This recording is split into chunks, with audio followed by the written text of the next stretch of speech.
దేనికైతే లేదో, ఏదైతే కర్త కాదో, ఇప్పుడు చూసిందంతా అదే ఇంట్రడక్షన్ నుంచి. అటువంటి ఆత్మానం, అటువంటి ఆత్మని, ఏదైతే సచ్చిదానంద స్వరూపమో నశించదో అటువంటి ఆత్మని జీవం, అది జీవుడని నేను చూచేవాడిని, నేను చేసేవాడిని, నేను అనుభవించేటువంటి వాడిని, నేను కర్తని, నేను భోక్తని, నేను ద్రష్టని, నేను జ్ఞాతని, నేను మంత అని ఎవడైతే అనుకుంటూ ఉండాడో, జీవం జ్ఞాత్వ నిశ్చిత్య నిర్ణయించుకున్నాడు. ఆత్మ అనేది జ్ఞానం లేకపోవడం వల్ల, ఆత్మ యొక్క అజ్ఞానం చేత నేను జీవుడు, నేను చేసేటువంటి వాడిని అనుకుంటున్నాడు. ఆ చేసే లక్షణాలు కర్తృత్వం. కర్తృత్వం మనసు అనేటువంటి ఉపాధికి సంబంధించింది, మానసోపాధి. అది తన మీద ఆరోపించుకొని జీవం, నేను జీవుణ్ణి అని జ్ఞాత్వ నిశ్చిత్య నిర్ణయించుకున్న తర్వాత భయం వహేత్, భయం వహేత్. ఇప్పుడు భయం స్టార్ట్ అవుతా ఉంది. బ్యూటిఫుల్, బాగా. ఎట్లాగో కథం రజ్జు సర్పవత్, అది ఆడ రజ్జు సర్పవత్ ఆత్మానం జీవం జ్ఞాత్వ భయం వహేత్.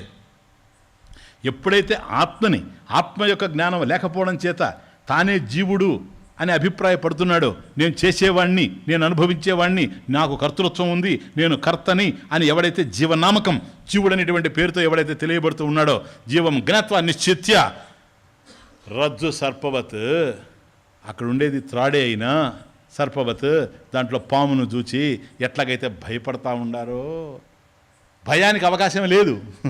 ఎందుకని? ఆడుండేది రజ్జు ఏవా, రజ్జు ఉంది. రజ్జు జ్ఞానం లేకపోవడం వల్ల సర్పం ఆరోపించబడింది. సర్పం ఆరోపించడం వల్ల సర్పం అనేది కరుస్తుందేమో, కరిస్తే నేనేమవుతానో, నేను చచ్చిపోతానేమో అని భయం వహేత్ రజ్జు సర్పవత్. కాబట్టి ఆత్మానం జీవం జ్ఞాత్వ రజ్జు సర్పవత్ భయం వహేత్. క్లియరా? చాలా అద్భుతమైన శ్లోకం. ఎందుకంటే ఉన్న రజ్జువులో ఎప్పుడైతే నువ్వు పామును చూచావో అప్పుడు నీకు భయం కలుగుతా ఉంది. అడుండే త్రాడే అయినా త్రాడుగా తెలిస్తే నీకు భయం లేదు, అది పాముగా తెలుస్తుంది. ఆ రెండు ఉన్నాయి. మనసులో ఏమో పాము ఉంది, బయటేమో త్రాడు ఉంది. ఇది పోయి దాంతో కలిసిపోయింది. ఇది సంయోగం. ఇంకా అక్కడి నుంచి చూచేవాడిని నేను ద్రష్ట. ఏం చూచేవాడివి? సర్పద్రష్ట. ఉండేది రజ్జువే. రజ్జు జ్ఞానం లేకపోవడం వల్ల నీకు సర్పం కనపడతా ఉంది. కాబట్టి రజ్జు సర్పవత్, త్రాడులో ఎట్లాగైతే పామును చూస్తే భయం వహేత్, నువ్వు భయపడుతూ ఉన్నావో అట్లాగే ఆత్మానం జీవం జ్ఞాత్వ జీవం నిశ్చిత్య రజ్జు సర్పవత్ భయం వహేత్ ఇది. ఇప్పుడు అర్థమైంది? ఉన్న రజ్జువులో లేని సర్పాన్ని చొప్పించావు, నీవైనటువంటి ఆత్మలో నీవు కానిటువంటి దేహాన్ని చొప్పించావు, ఇంద్రియాలని చొప్పించావు, మనసుని చొప్పించావు, గుణాలని చొప్పించావు, జీవుణ్ణి చొప్పించావు, ద్రష్టని కూర్చోబెట్టావు, జ్ఞాతని తీసుకొచ్చి పడుకోబెట్టావు. ఇది ఇప్పుడేంటి? నేను చచ్చేవాడిని భయం వహేత. ఎవరా చచ్చేది? ఇలా చూస్తే మన జీవితంలో ఏ సమస్యలైతే ఉన్నావో ఆ సమస్యలన్నీ మనసుకి బుద్ధికి సంబంధించినవే కానీ ఆత్మకు సంబంధించినవి కానే కావు. నువ్వు ఆత్మవి. ఇది అర్థం కాకపోవడంలో భయం వహేత్. ఉన్న ఆత్మ నీకు అర్థమైందే సచ్చిదానంద స్వరూపం. ఆనందం అన్నప్పుడు అనంతం అన్నాం, అనంతం అన్నప్పుడు రెండో వస్తువు ఉండేందుకు అవకాశం లేదు. రెండో వస్తువు లేని చోట నీకు నిర్భయం, రెండో వస్తువు ఉంటే భయం. ద్వితీయద్వై భయం భవతి, రెండో వస్తువు ఉంటేనే భయం. ఇప్పుడు జీవ అనుకున్నావు గనక జీవం, ఇజ్జుండి తమాషా, జీవం జ్ఞాత్వ. ఇప్పుడు చూచారా, జీవుడు అనుకున్నాడు కదా, ఇక్కడే వచ్చింది. జీవుడు అన్నప్పుడు ఎవరో తెలుసా? జీవుడు అంటే వాస్తవానికి ఆత్మే అయినా జీవ శబ్దం వచ్చినప్పుడు ప్రాణాన్ని ధరించుండేవాడు జీవుడు. ప్రాణాన్ని ధరించుండాడు కదా, అంతే కదా నాయన. తర్వాత ఇంకో జన్మలో పోతాడు, ఇంకో జన్మలో పోతాడు అని సూక్ష్మ శరీరం కనుక ప్రాణధారి. ప్రాణాన్ని ఎప్పుడైతే ధరించుండాడో ప్రాణం పోతుందని భయం, ప్రాణం పోతుందని భయం. ప్రాణం ఉంటేనే దేహం ఉంది కనుక ప్రాణం పోతే దేహం పోతుందేమోనని భయం. దేహం నేనే అనుకుంటున్నాడు కనుక నాకు సంబంధించిన ఇంకొక దేహాన్ని నా భార్య అంటున్నాను, నాకు సంబంధించి నా నుంచి వచ్చినటువంటి ఇంకో దేహాన్ని, ఈ దేహం నుంచి వచ్చిన ఇంకో దేహాన్ని బిడ్డ అంటున్నాను. అతను ఏమైపోతాడో, ఈమెమైపోతాదో, నాకు ఈ దేహానికి జన్మించినటువంటి ఇంకో దేహం ఉంది వెనక, రెండు దేహాలు ఉన్నాయి, వాళ్ళు ఏమైపోతారో. ఇదంతా భయం వహేత్. ఆత్మజ్ఞానం లేకపోవడం వల్ల భయం వహేత్. ఇది ద్వైతం, అందువల్ల భయం. అనంతమైనటువంటి ఆత్మస్వరూపం తెలిస్తే భయమే లేదు, రెండో వస్తువే లేదు. కల్లో ఎంతమంది ఉంటే మనకెందుకు, మేలుకున్న తర్వాత ఇవ్వడలేడు. ఇంతే ఇది. కాబట్టి నువ్వు భయపడుతున్నావంటే రెండో వాడు ఉన్నాడు కనుక. రాత్రిపూట ఎవరన్నా పోయిరా పోయా అక్కడ దాకా అంటే ఎవరైనా తోడురండి. దేనికి తోడు రండి అని పిలిచేవాడు, అన్నయ్య నువ్వురా, మామయ్య నువ్వురా, దేనికిరా? దేనికి? మామయ్య మీద ప్రేమ నీక? ఒకవేళ అతను కనుక కట్నం సరిగా ఈగిపోతే కట్నం అడిగి తీసుకో అతన్ని, అంతేగాని నీకు భయం కలిగే చోట మామయ్యని రమ్మంటే నీ ఉద్దేశం ఏంటి? అసలు ఎందుకు రావాలి అతను? నాకు భయం ఉంది కనుక. భయం అయితే ఏమవుతావు నువ్వు? నేనేం పోతానేమో కనుక. మామయ్య వస్తే అతను పోయినా పర్వాలేదు, అదే చెప్పు. నీకు రెండోవాడు ఎందుకు? ఎక్కడ భయం ఉందంటే రెండో వస్తువు ఉంటేనే. ఆడ పోతుంటే ఆ చీకట్లో దొంగలు వచ్చి కొట్టేస్తారేమో. ఇంకా అద్భుతమైన జ్ఞానం కలిగిన వాడు అయితే ఆ చెట్టు కింద, చింత చెట్టు కింద దెయ్యం ఉంది, ఇంకెన్నో వేయరు. అంతే, దెయ్యం ఉందని వాడు చెప్పగానే వెంటనే దాని మీద వచ్చేస్తారంతా వేప మండలు ఎత్తుకొని. నీకెందుకు, నేను పోగొడతాను. వీడు ఊగుతూ ఉంటాడు వీడు, ఎందుకంటే దెయ్యం నీలో ఊగుతా ఉంది, అందుకని నేను ఊగుతున్నాను అంటాడు. ఇదంతా భయం. దెయ్యం ఒకటి ఉండడం వల్ల భయం, ఇంకొక మనిషి ఉండడం వల్ల భయం, ఇంకో దొంగ ఉండడం వల్ల భయం.